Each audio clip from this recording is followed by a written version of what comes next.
অতিরিক্ত গরম পড়ায় সকালে ঘুমও যেন অস্থির হয়ে যায়। একদিন শ্যাম ঘুম থেকে উঠে বাইরে এসে বলতে থাকে, এই গরমের তো কিছু একটা করতেই হয়।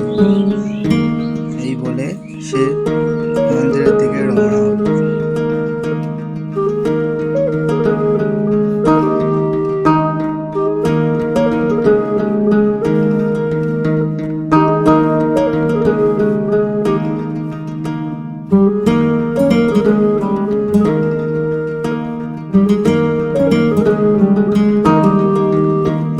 ভগবান, এই গরমটা সহ্য করা যায় না, আপনি কিছু করুন এবার, আর যে পারছি না। এই বলে সে বাড়ির থেকে হাঁটতে হাঁটতে যায়। মাঠের রাস্তাতে যেতে যেতে ভাবে, এত গাছপালা থাকলে কতই না ভালো হতো।